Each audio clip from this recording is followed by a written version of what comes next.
Assalamualaikum warahmatullahi wabarakatuh.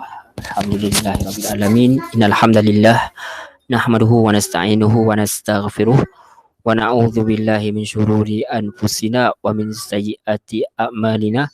May yahdihillahu fala mudhillalah wa may yudlil fala hadiyalah. Asyhadu an la ilaha illallah wahdahu la syarikalah wa asyhadu anna Muhammadan abduhu wa rasuluh. Qala Allah Ta'ala ba'da a'udzu billahi minasyaitonir rajim. Ya ayyuhalladzina amanu taqullaha haqqa tuqatih wa la tamutunna illa wa antum muslimun.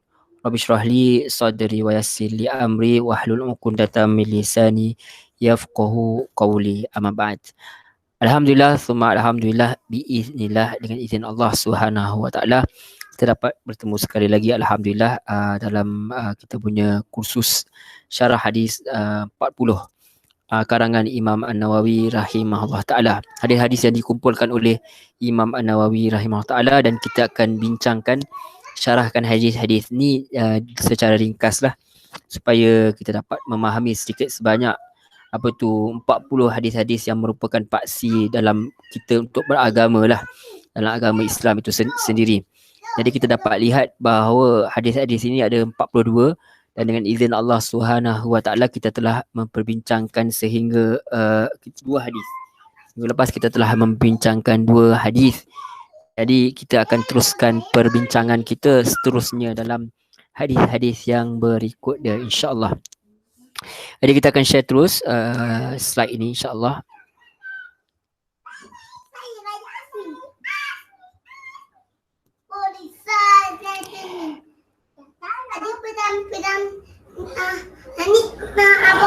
Okey, jadi ini kalau tuan-tuan puan-puan muslimin muslimat yang rahmat Allah boleh lihat, kita lihat ni adalah hadis ketiga yang kita bincangkan, iaitu berkenaan dengan hadis berkaitan dengan rukun Islam.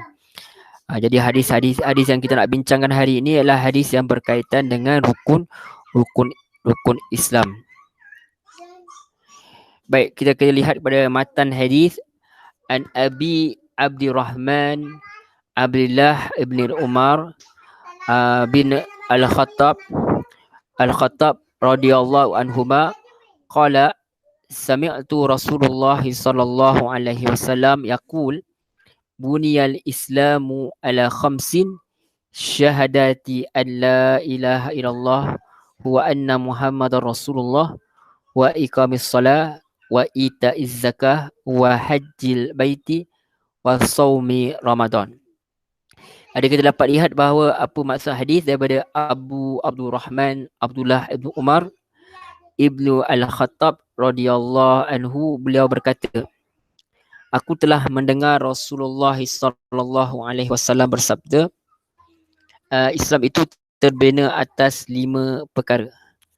Yang pertamanya apa dia yang Nabi nyatakan, Islam itu terbina atas 5 perkara. Bunia bermakna dibina, al-Islam tu bunia Islam dibina Islam ala khamsin atas 5 perkara. Apa dia? Syahadati an la ilaha illallah wa anna muhammadar rasulullah. Aku bersaksi bahawa sesungguhnya tiada Tuhan melainkan Allah, dan bahawa sesungguhnya Muhammad itu adalah utusan Allah. Wa iqamis salah, dan dia itu mendirikan solat. Wa ita'iz zakah, dan juga mengerjakan zakat. Wal haji, dan juga mengerjakan haji.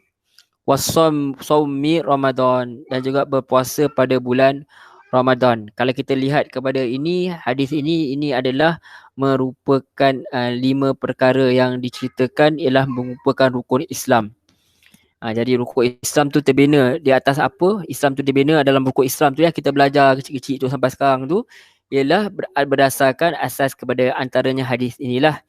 Dan kalau kita tengok susunan dia di sini, susunan dia mula dengan mengerjakan haji, kemudian puasa. Tapi ini bukanlah menunjukkan susunan ibadah tu bermula begitu, tapi hanya Nabi hanya nak perawi menceritakan berkenaan apa terbinanya hukum itu berdasarkan apa, bukan mengikut kronologi, tetapi yang penting ialah apakah asas-asas itu. Sebab yang diberi kepentingan bukan kronologi kat sini. Okey, jadi dia kata apa dia? Pertama ialah bersaksi bahawa tiada Tuhan melainkan Allah dan bahawa sesungguhnya Muhammad itu adalah utusan Allah. Jadi secara asasnya kita dapat tahu bahawa persaksian kita ni, kalimah syahadah ini dibina kepada atas dua perkara, iaitu bersaksi bahawa sesungguhnya tiada Tuhan melainkan Allah. Jadi kita beriman atas apa? Dengan zat Allah Subhanahu Wa Taala, dengan segala sifat dia, dan kita yakin bahawa dengan kewujudan Allah Subhanahu Wa Taala melakukan apa yang dia mahu, setiap sesuatu itu adalah makhluknya dan dia adalah Tuhan, tidak bersekutukan dengan siapa pun, dan dia tidak ada sebarang kelemahan dan dia tidak menzalimi kita. Kita yakin dengan semua apa sifat yang dia ada, beriman dengan semua dia, daripada segi uluhiyah dan ubudiyah dia, ubudiyah dan uluhiyah dia, daripada ketuhanan dia dan juga daripada dalam penyembahan, semuanya kita beriman. Dan jika kita juga bersaksi bahawa Muhammad itu adalah utusan Allah, bermakna kita beribadah seperti mana yang ditunjukkan oleh Rasulullah sallallahu alaihi wasallam. Yang mengaku dia itu adalah hamba Allah Islam, tetapi dia menolak hadis Nabi sallallahu alaihi wasallam, bermaksud dia telah menolak ajaran Islam itu sendiri. Sebab mustahil seorang itu mengikut Al-Quran tetapi dia tidak mengikut hadis Nabi sallallahu alaihi wasallam. Sebab itu kita adakan pertemuan ini untuk menunjukkan bahawa pentingnya hadis Nabi itu, sebab hadis Nabi itu sendiri adalah wahyu Allah Subhanahu Wa Taala, kerana tidaklah datang daripada Rasulullah SAW itu daripada nafsu dia, melainkan apa yang datang itu adalah siapnya adalah mendapat petunjuk Allah SWT. Bahkan mimpi baginda adalah bahkan mimpi baginda juga adalah merupakan wahyu Allah Subhanahu Wa Taala. Perbuatan dia, tutur katanya, setiapnya adalah wahyu Allah Subhanahu Wa Taala. Akhlak dia adalah akhlak Al-Quran. Jadi kita kena bersaksi bahawa tiada Tuhan melainkan Allah, dan kita bersaksi bahawa Muhammad itu adalah utusan Allah. Kemudian setelah kita tahu perkara tersebut, kita kena buktikan dengan apa? Dengan sembahyang. Sembahyang itu sendiri adalah bukti bahawa kita adalah penyembah Allah SWT, bukti kepada syahadat kita tadi.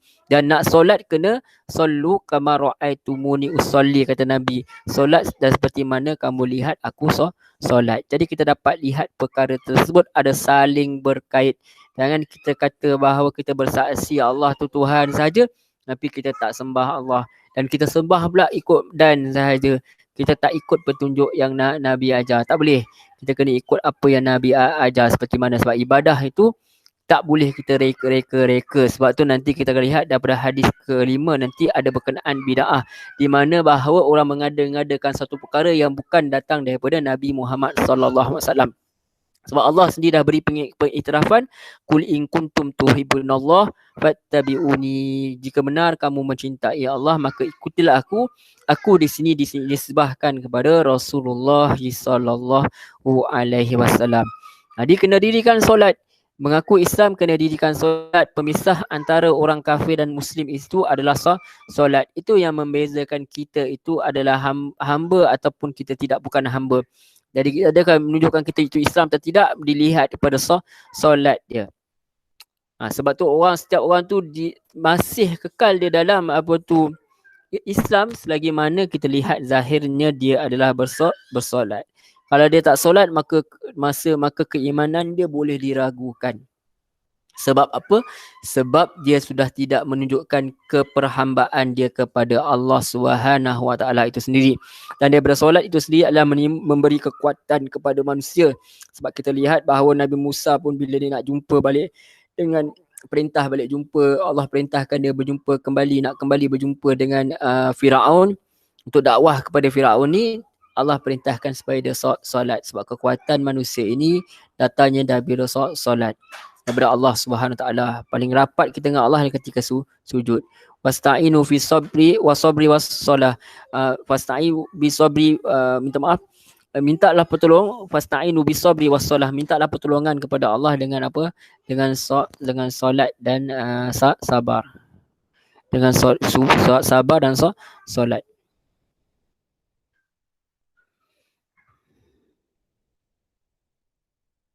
Jadi itu yang paling utama. Allah SWT sendiri kata dalam Quran, wasta'inu bis-sabri was-salah. Jadikanlah sabar dan solatmu sebagai penolongmu. Bersabarlah. Mintalah pertolongan dengan apa? Dengan sabar dan solat. Itu antara. Kalau tak ada solat, maka tidak ada hubungan kita dengan Allah Subhanahu Wa Taala secara terus kepada Allah Subhanahu Wa Taala. Tidak ada apa-apa perantaraan. Okey, kemudian dah ada hubungan dengan Allah, jangan lupa juga hubungan dengan hubungan apa tu dengan manusia itu sendiri, iaitu mengeluarkan zakat. Barangkali sebab itu terus Nabi bagi tahu, Nabi cerita dalam hadis ni, bukan dalam hadis lain ada susunan yang lain yang ikut hukum Islam kita, tetapi sini tak ikut kronologi tapi mengikut pada kesesuaian barangkali, sebab lepas pada zakat itu ada kena mengena dengan duit kan, jadi lepas tu kira mengerjakan haji dekat ada kena mengenakan duit, barangkali itu sebab susunan begitu. Tapi kita agak-agak saja, hanya orang yang pakar saja boleh bagi tahu perkara ini. Wallahu a'lam. Jadi mengeluarkan zakat ni adalah antara tujuan lah untuk mensucikan harta kita kalau ada perkara-perkara yang bercampur baur antara halal dan haram, ataupun yang haram tu tentulah tak boleh dibersihkan pun sebenarnya. Tapi yang kita bersihkan ini adalah kalau contoh kalau kita kerja 9 jam kan, misal 8 daripada 8 hingga ke daripada 8 hingga ke 5 ke lebih kurang macam tu. Jadi kita kata 9 to 5 ke lebih kurang 9 sampai 5 ke, tentu saja bukan dalam 9 sampai 5 tu kita kerja sentiasa kan.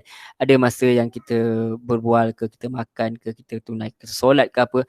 Jadi kalau ada orang kata kesilapan ketika kita bekerja tu, kita harap Allah ampunkan kita, sucikan harta kita tu dengan mengeluarkan zakat. Kalau ada pun bertampur bau ke benda-benda syubhat, dibersihkan dengan zakat supaya hati kita ni dibersihkanlah dengan zakat, harta kita ni dibersihkan dengan zakat supaya tidak ada perkara-perkara haram itu masuk dalam diri kita. Jadi dan juga lepas tu diceritakan berkenaan mengerjakan haji ke Baitullah. Jadi bila dah ada duit tu, dah mampu keluar zakat tu, mestilah juga mampu juga pergi ke haji. Biasanya macam itulah orang yang keluarkan zakat ni orang yang mampu kan. Jadi kemampuan itu nampak ada sinonim kat situ, maka barangkali itulah sebabnya dia cerita pula mengerjakan haji. Haji ni kena ada duit, kena ada kemampuan, kena bila nak pergi tu dah nafkah dah cukup ke anak isteri, keluarga, barulah boleh pergi. Jadi itu antaranya lah sebab menunaikan haji ini adalah untuk menunjukkan kita bahawa antaranya adalah pengikut kepada Nabi Ibrahim AS. Itu menunaikan seperti mana yang Nabi buat. Ajaran itu sendiri adalah seperti mana yang Allah ajarkan, manasikakum, kan tunjukkan kami kepada manasik kami, cara untuk menunaikan ibadah itu seperti mana yang Allah SWT kan. Jadi walaupun orang Arab musyrikin mereka pun pergi ke Kaabah, tapi mereka buat perkara-perkara yang syirik. Jadi ditunjukkan kepada kita cara yang betul seperti mana yang Ibrahim buat. Dia hanyalah rumah Allah, bukan untuk disembah Kaabah tu, tetapi merupakan tempat tanda mercu kepada perpaduan umat manusia sebagai kiblat yang satu, supaya tidaklah nanti pergi ke masjid tu seorang pergi ke depan, seorang ke kiri, seorang kanan, seorang ke belakang. Jadi nampak macam tak sinonim, tak sama kan. Nanti ada yang belaka ke belala pula dan sebagainya. Jadi tak nampak ada kesatuan. Jadi bila pergi haji tu kita nampak kepada kesatuan dan kita sanggup bersusah payah kerana Allah Subhanahu Wa Taala. Kemudian baru diceritakan berkenaan dengan kerohanian itu menunaikan puasa pada bulan Ramadan. Mesti wajib untuk menunaikan pada bulan Ramadan. Jika tak mampu, kalau wanita ada haid dan sebagainya, maka dia kena ganti pada bulan yang lain. Kan melainkan solat dia tak ada, untuk orang perempuan dia tak ganti solat. Sebab tu kita kata solat itu suatu benda, ada pandangan mengatakan tak boleh diganti, tertinggal kena taubat. Melainkan kalau tertidur, terlupa, dan itu diangkat, itu kena qada. Tetapi kalau tidak, dalam yang lain ialah memang orang kata memang waktu tu lah. Sebab tu untuk wanita walaupun dia tak qada solat dia, tapi dia qada puasa dia. Wallahu a'lam. Itu perbincangan yang panjang, tuan-tuan puan-puan muslimat kena tanya kepada yang lebih pakar lah. Pada asatizah yang lebih pakar boleh betulkan kata-kata ini, dah tersalah. Okey, sebelum kita pergi lanjut, sebenarnya kita lihat juga kepada perawi hadis ni, hadis yang ketiga ni. Nama beliau ialah siapa? Perawi ini adalah Abu Abdurrahman, dikenali juga dengan Abdullah bin Umar. Dia adalah perawi kepada yang merawikan hadis yang pertama dan kedua tadi. Anak kepada Umar bin Khattab. Dia lahir selepas apa? Selepas Rasulullah SAW jadi Rasul. Masuk Islam ketika kecil. Ikut ibu dan ayahnya berhijrah ke Madinah. Jadi beliau pernah ditolak daripada menyertai peperangan Badar dan Uhud oleh Rasulullah SAW kerana ketika itu beliau baru berumur 13 dan 4 ataupun sebenarnya 13 ataupun 14 tahun. Masa tu dalam lingkungan minta maaf, bukan 13 atau 13 tu ketika dia perang Badar, Uhud tu ketika 14 tahun kan, perang Uhud tu setahun lebih kurang lepas Badar kan. Jadi beliau ditolak ketika tak dilarang untuk menyertai peperangan Badar ketika umur dia 13 14. 13 dan 14 tahun. 13 ketika perang Badar, 14 ketika peperangan Uhud. Jadi ketika berumur 15 tahun baru Rasulullah benarkan terlibat dalam perang Khandaq. Sebab 15 tahun ni kata silap waktu umur dia akil baligh lah, biasanya kebanyakan orang lelaki paling maksimum tu 15 tahun dia akan akil baligh. Wallahu a'lam. Setelah daripada umur akil baligh tu dia tak pernah terlepas pun menyertai peperangan bersama Rasulullah. Dan dia meninggal dunia ketika umur berapa tahun? Umur 84 tahun pada tahun 73 Hijrah di Mekah. Dan beliau merawikan berapa banyak hadis? Ada 1630 buah hadis dirawikan oleh beliau. Jadi apa pelajaran antara yang tadi kita dah sebut? Tadi kita akan lihat slide dia satu ringkas-ringkas. Jadi pertama sekali kalimah la ilaha illallah. Siapa dan terakhir yang ada kalimah la ilaha illallah ni dah Allah jannah, dia akan masuk ke syurga. Maksudnya jangan seorang tu mati dengan tidak ada kalimah ini. Sekurang-kurangnya kalau dia tak lafazkan pun dalam hati dia tahu dia Tuhan dia. Tuhan dia adalah Allah. Jadi la ilaha illallah maksud tidak sembah, tidak memperhambakan diri selain daripada Allah SWT dan tidak mempersekutukannya dengan segala sesuatu. Maknanya bila kita buat satu benda, tentu saja kita takkan sembah semua berhala tu, tentulah kita tak buat. Orang Islam tak buat perkara tersebut, dan kita juga tak buat perkara-perkara karut yang lain seperti pakai tangkal ke, atau kita mempercayai ada kuasa yang setanding dengan Allah SWT. Jangan kamu taj'alu lillahi andadan, jangan kamu jadikan apa Allah ni adanya tandingan. Tak boleh kita jadikan macam tu. Bila kita takut kepada manusia, kepada makhluk pun tak boleh kita takut melebihi takut kita kepada Allah SWT. Kalau kita berharap kepada manusia pun tak boleh berharap kita itu lebih daripada kita berharap kepada Allah SWT. Itu antaranya kita jelas, dan kita telah pun jelaskan tadi sedikit sebanyak. Jadi juga kita juga dapat lihat bahawa penyaksian bahawa Rasulullah itu pesuruh Allah, maksudnya kita beribadah mengikut syariat Rasulullah SAW. Telah pun kita jelaskan tadi. Tak boleh siapa pun kata aku dah dapat ilmu laduni ke, aku dah tak perlu nak ikut Rasulullah, aku ikut sendiri, aku ikut mimpi. Tidak boleh. Sebab apa? Sebab berkenaan dengan perkara ibadah ini mesti ada petunjuknya daripada Quran dan hadis. Siapa yang buat amalan, satu amalan tidak ada amalannya, tidak ada petunjuk daripada Nabi, maka dia amalan itu tertolak. Okey, sebentar tuan-tuan.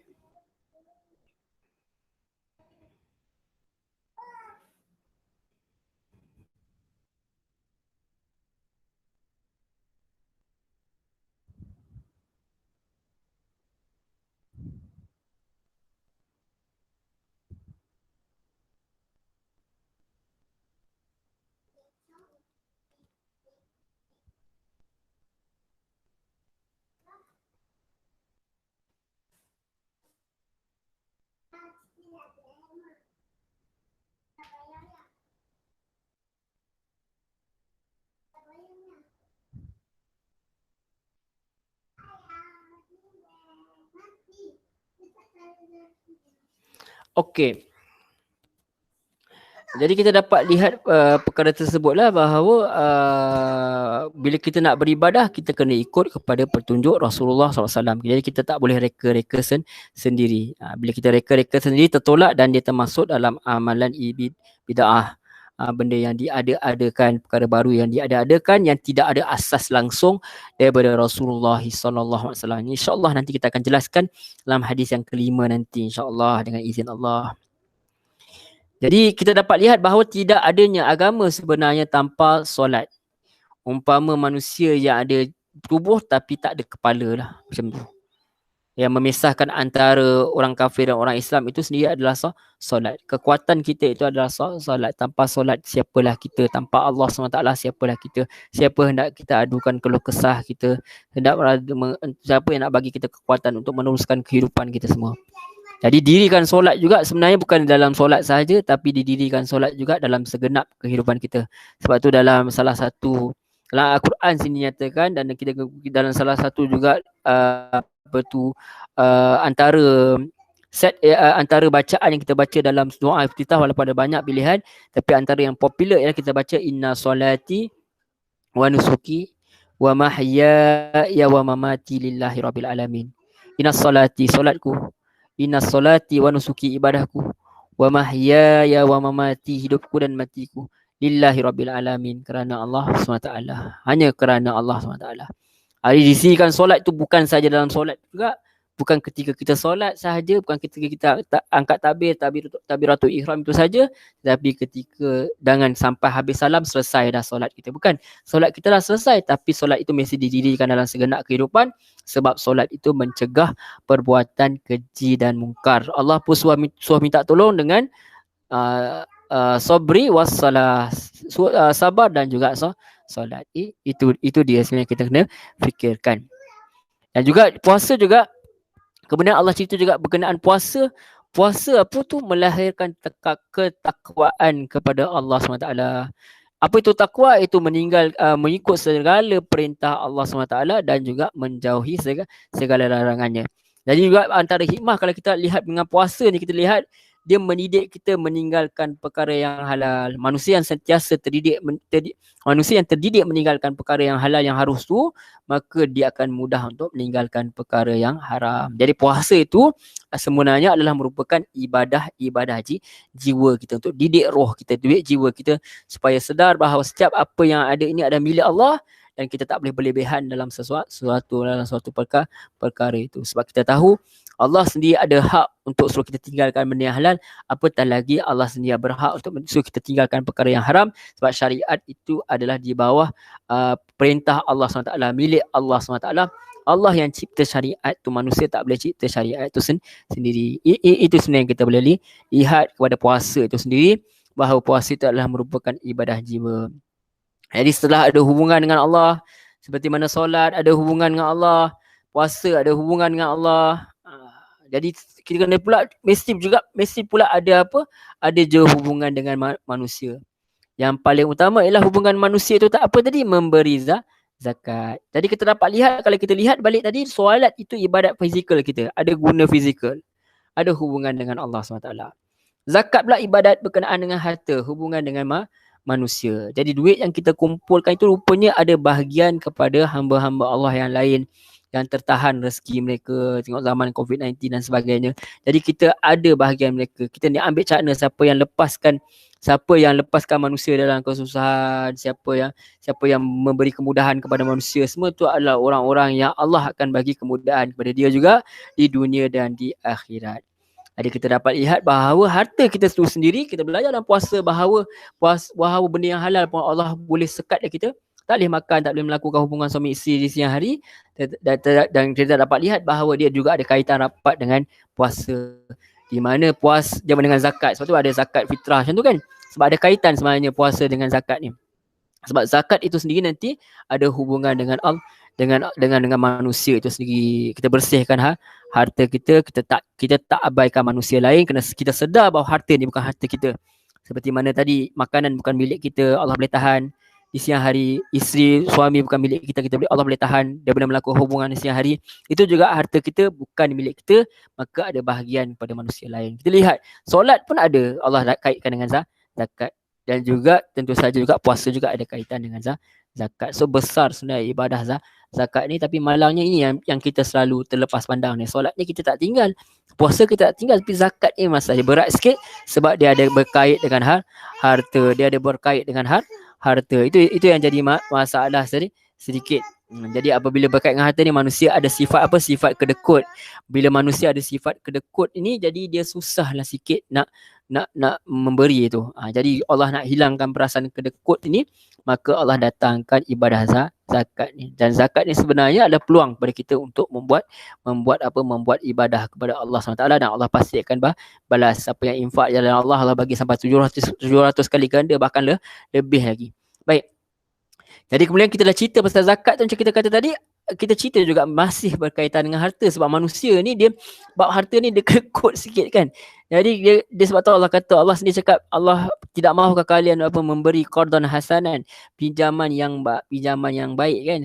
Sebab bila kata pinjaman, Allah akan balas lagi lah. Sedangkan kita tahu pun harta memang milik Allah SWT. Bila Allah kata Allah akan balas, tak ada apa yang rugi. Jadi kita mesti berusaha harta kita ni mesti ada bahagian untuk ibadah kita kepada Allah SWT, dengan memberi kepada manusia, dan juga kita berusaha untuk kumpul duit bagi menunaikan haji. Sebab apa?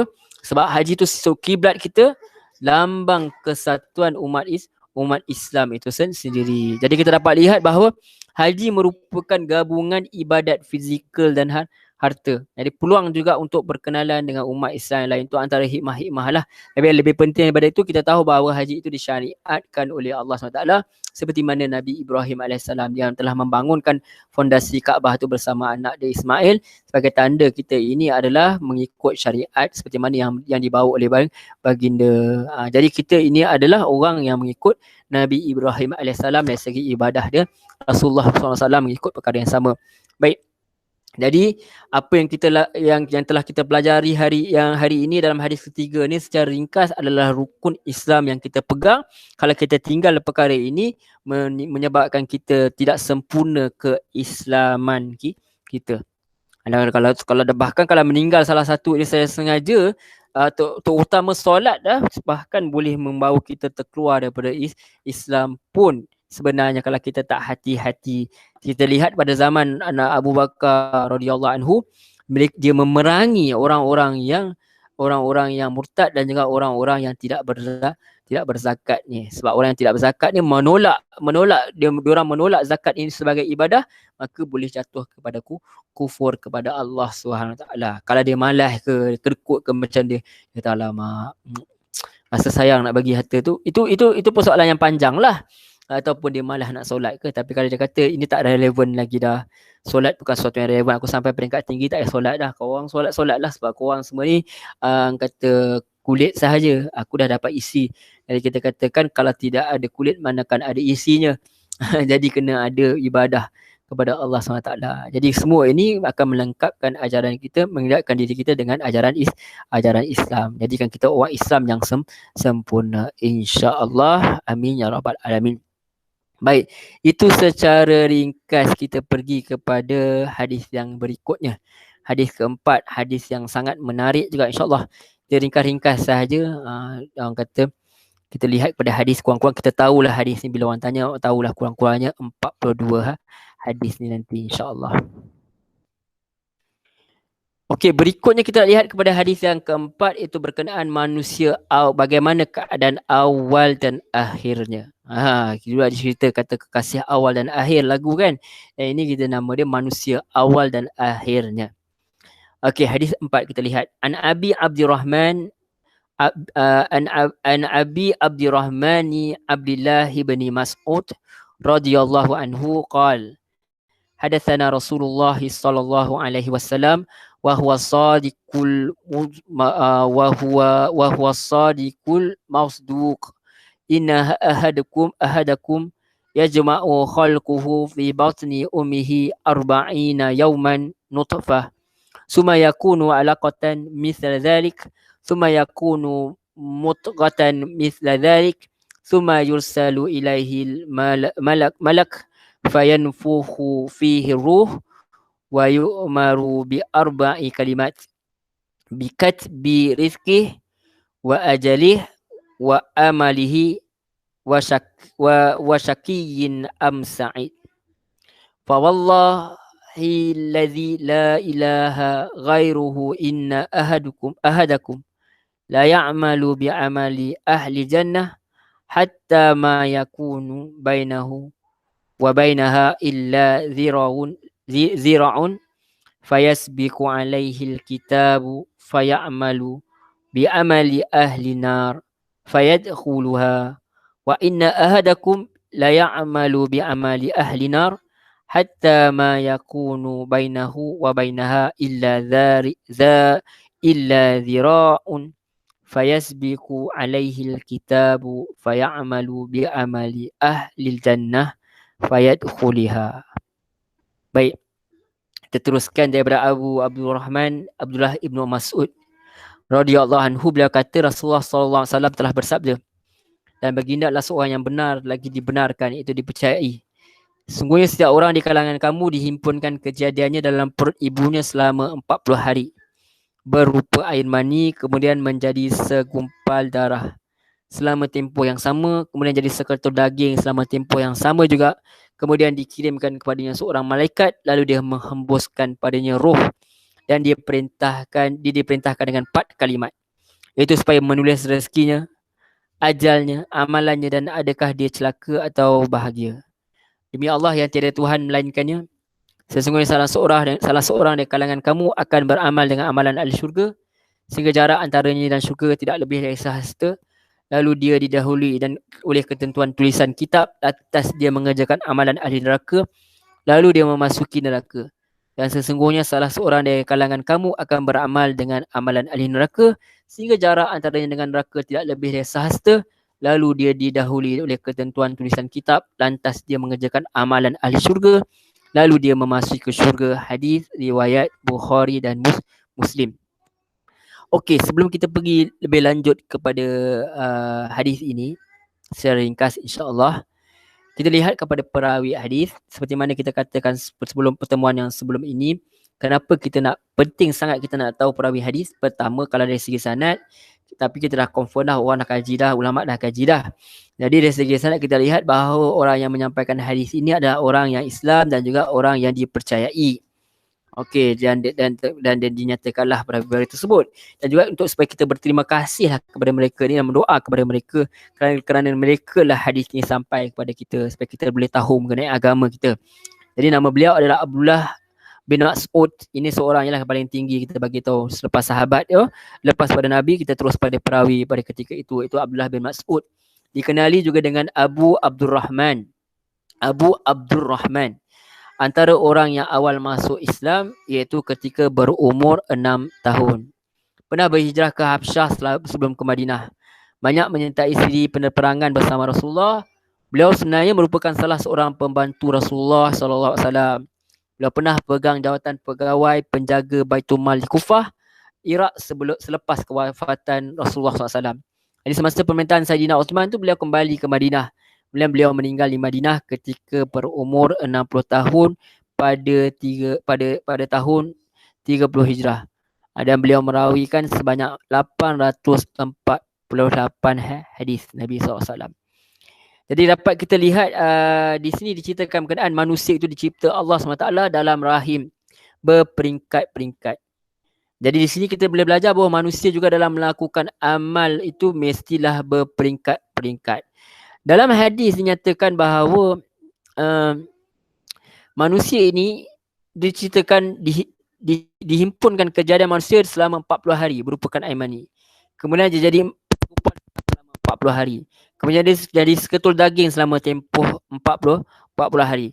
Kemudian dikirimkan kepada seorang malaikat lalu menghembuskan padanya roh dan diperintahkan dengan 4 kalimat. Itu yang kita dapat lihat bahawa bila 40 hari yang pertama, kemudian selepas itu 40 kali 4 berapa? 160 hari macam tu. Baru dinyatakan ditiupkan roh. Jadi di situlah para ulama mengambil dasar bahawa kalau bawah untuk kes-kes tertentu lah, bukan semua kes ya. Ini tuan-tuan kena tanya ahli fiqh lah. Jadi kes tertentu misalnya kalau nak digugurkan kandungan, kalau terpaksa digugurkan kandungan itu boleh ada yang berpandangan boleh bawah daripada tempoh tadilah. Tempoh yang ditetap, tempoh yang ketika ditiupkan roh tu. Wallahu a'lam. Kita bukan nak bincang lebih lanjut perkara tersebut. Cumanya yang kita boleh ambil perhatian bahawa sememangnya manusia itu dijadikan dalam badan manusia ni berperingkat-peringkat. Okey, Jadi kita teruskan mengatakan bahawa dinyatakan bahawa dalam hadis ini supaya apa? Supaya manusia tu melakukan amalan dengan ikhlas. Agar diberi kekuatan untuk apa? Untuk istiqamah sehinggalah kita mati kelak. Kita minta supaya nur hidayah itu kekal dalam diri kita ni sampailah akhir hayat. Sebab Allah dah bagi tahu berkenaan bahawa rezeki kita ni rupanya dah ditetapkan. Jadi kita jangan risau, tinggal nak usaha saja. Jadi yang perlu kita risaukan adalah amal ibadah kita. Kita tak tahu bagaimana nasib kita. Jadi kita kena bersedia untuk menghadapi kematian ni. Tapi jangan kita kata bahawa sebab Allah dah sedia, Allah dah tentukan maka tak guna nak ikhtiar. Bukan begitu. Maksudnya ilmu Allah tu Allah dah tentu dah. Allah tahu dah apa yang kita nak buat. Jadi Allah tentukan berdasar apa yang kita nak buat nanti. Tapi kita tak tahu. Bila kita tak tahu benda yang gaib, kita kena ikhtiar sebab Nabi kata Allah akan permudahkan apa yang telah ditetapkan tu. Yang pentingnya hidup manusia ni berperingkat. Yang pentingnya Allah bagi tahu, Allah dah tahu dah apa yang jadi, Allah tetapkan hidup kita dan kita mesti berjalan ke arah qada dan qadar Allah SWT itu dengan apa? Kita ikhtiar sungguh-sungguh. Antara qada dan qadar Allah ialah siapa yang berusaha, siapa yang bersangka baik pada Allah, Allah akan bagi apa yang dia minta. Kalau dia buat amalan yang baik, dia boleh masuk syurga. Itu ketetapan Allah SWT. Baik. Tetapi apa yang menarik ialah Allah ceritakan, Nabi cerita kepada kita, ada orang dia dah beramal dengan amalan yang baik, tapi hampir-hampir hayat dia buat satu amalan buruk, mana ahli neraka, maka dia masuk neraka. Jadi sini kita boleh ambil pengajaran daripada hadis ni, kita jangan sombong dengan amalan-amalan kita. Sebab kita tak tahu bagaimana akhir kita. Sebab jangan kita pandang orang lain. Jangan kita pandang orang lain macam lagi teruk daripada kita. Sebab kita tak tahu apakah kesudahan kita. Dan juga bila kita dapat lihat pada hadis ni bagi tahu ada orang dia buat amalan ahli neraka, tapi akhir-akhir tu dia bertaubat ke apa, dia buat amalan ahli syurga, kemudian Allah masuk dia dalam syurga. Ini juga hadis ni bagi tahu juga kepada kita supaya ajar kepada kita supaya jangan putus asa dengan rahmat Allah SWT. Sentiasa sangka baik dia, sentiasa bertaubat dia walaupun banyak dosa. Yang penting bukanlah sangat apa yang kita mula yang telah lakukan. Yang sangat penting adalah penutup yang baik, pengakhiran yang baik. Tu kita kata kita minta husnul khatimah tu, penutup yang baik tu. Supaya kita ini tentukan Allah SWT, iman kita ni kekal sampai kita mati. Kalimah la ilaha illallah tu, cahaya tu kekal sampai kita mati. Dan hadis ni mengajar kita supaya apa? Jangan rendahkan ahli maksiat atau ahli bid'ah pun. Kita terlampau label mereka sangat sampai kita rasa kita lebih baik daripada mereka pun membahayakan diri juga. Jadi jangan rendahkan mereka sebab Allah bagi mereka hidayah bila-bila masa sahaja. Bahkan dia boleh jadi lebih baik daripada kita pun. Itu dia. Kadang-kadang kita tak tahu kan Allah SWT bagi kita ilmu, Quran, Sunnah. Allah keluarkan kita daripada kejahilan. Tapi tujuannya adalah supaya kita juga mengeluarkan manusia daripada kejahilan. Tapi bukan buat manusia jauh daripada kita, bukan buat dia benci kat kita, buat akhirnya dia jadi putus asa.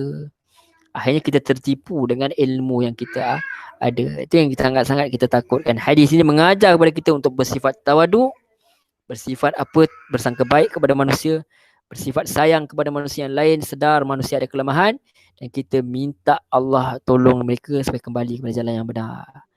Sebab manusia itu boleh berubah. Ada pelacur yang masuk syurga kena bagi anjing minum ya tuan-tuan, puan-puan muslimin muslimat yang rahmati Allah. Jadi takkanlah kita yang buat lebih daripada tu, Allah tak bagi kita masuk syurga. Jadi kita dapat lihat perkara tersebut. Dan juga hadis ni juga warning kepada kita, bagi amaran kepada kita supaya berhati-hatilah daripada lakukan maksiat terhadap Allah. Jangan anggap apa tu biasa-biasa. Tak apalah, aku dah buat maksiat, tak apa. Okay, Allah Maha Pengampun, sebab tak ada masalah. Sebab kita takut apa tuan-tuan? Allah memang Maha Pengampun. Tapi kita takut kita mati dalam keadaan melakukan maksiat. Auzubillah min zalik. Kita takut begitu. Kita main-main, kita buat dosa, kita takut kita mati dalam keadaan yang buruk.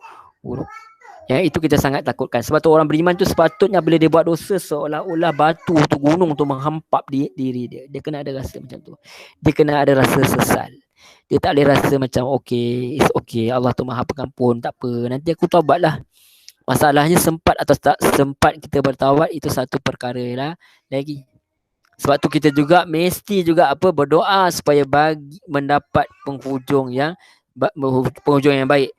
Yang diredai oleh Allah SWT. Sebab tu kita jangan, Nabi kata, Rasulullah SAW kata, Nabi kata, jangan mati melainkan kalian semua mati dalam Islam. Jangan mati melainkan dalam Islam, dan juga jangan mati melainkan dalam keadaan bersangka baik kepada Allah. Kita selalu katakan, Nabi Allah selalu dalam Quran ada cakap, dalam khutbah Jumaat pun ada, ittaqullah haqqa tuqatih wa la tamutunna illa wa antum muslimun. Bertakwalah kamu kepada Allah. Bertakwalah kamu kepada Allah. Jangan sekali-kali kamu mati melainkan kamu mati dalam keadaan Islam. Riwayat lain Nabi kata jangan mati dalam keadaan kamu melainkan keadaan dalam kamu bersangka baik. Sebentar tuan-tuan.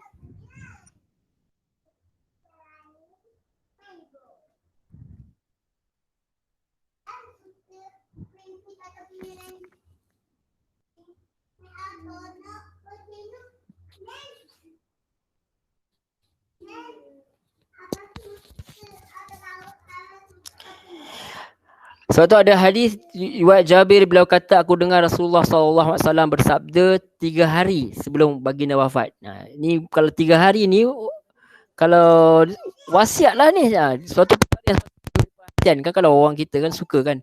Kalau suara khabar pun suka 3 hari ke 2 hari apa dia cakap sebelum dia mati. Yang ni lebih-lebih kita kena ambil tahu sebab dia apa yang Rasulullah cakap.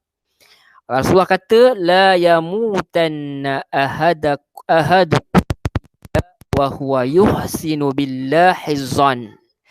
Riwayat Muslim. Ketahuilah bahawa seseorang daripada kamu tidak akan menemui maut melainkan dia telah bersangka baik kepada Allah. Maksudnya Nabi kata jangan matilah. Nabi cakap dalam perkara yang positif sekali bahawa seorang daripada kamu tak akan menemui maut melainkan dia telah bersangka baik kepada Allah. Antara maksudlah hadis ini wajib bagi seorang yang beriman untuk bersangka baik dengan Allah. Dan hendaklah ditambah lagi sangkaan baik ketika mana berlakunya musibah dan hampir mati. Kata ada riwayat kata Al-Hattab, sunat bagi orang dalam sakaratul maut bersangka baik dengan Allah, dan sangkaan ini adalah bertambah ketika hampir mati dan ketika sakit. Ini tanpa dinafikan sangkaan baik bagi orang mukallaf adalah sentiasa kepada Allah. Itu antaranya. Semoga Allah jadikan kita ni orang yang sentiasa bersangka baik. Allah tempatkan kita di kalangan orang-orang yang soleh dan mencintai nabinya sehingga akhir hayat kita. Itu dia. Kita doakan supaya Allah jadikan kita ni orang yang sentiasa berpegang kepada ajaran Allah Subhanahu wa taala. Wallahu a'lam.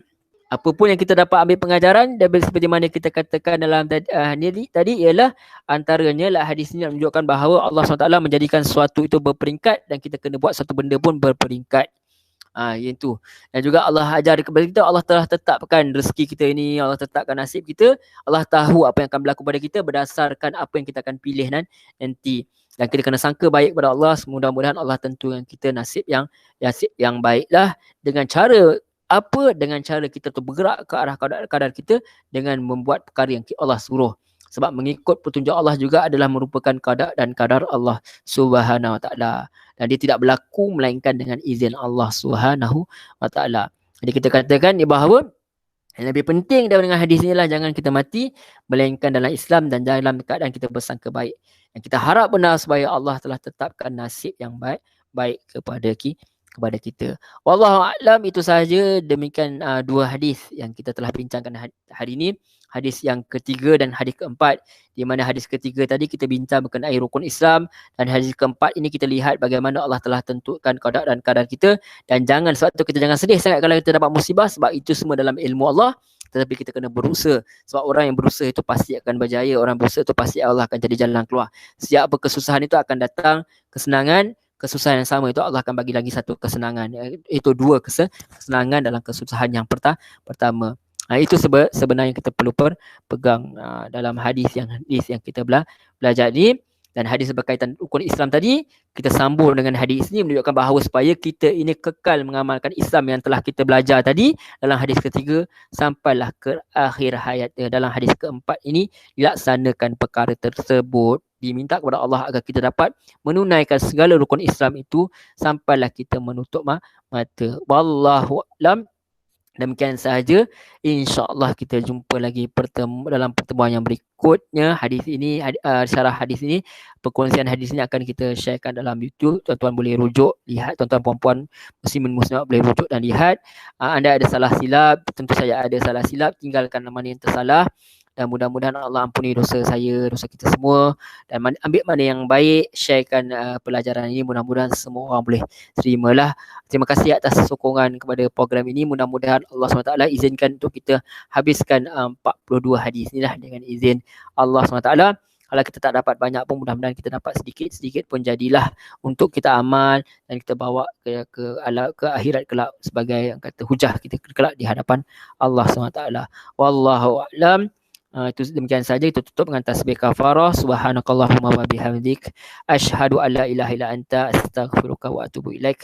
Wa sallallahu ala Muhammad wa ala alihi wa sahbihi wasallam. Walhamdulillahirabbil alamin. Wassalamualaikum warahmatullahi wabarakatuh. Terima kasih banyak tuan-tuan, puan-puan, muslimin muslimat yang dirahmati Allah SWT.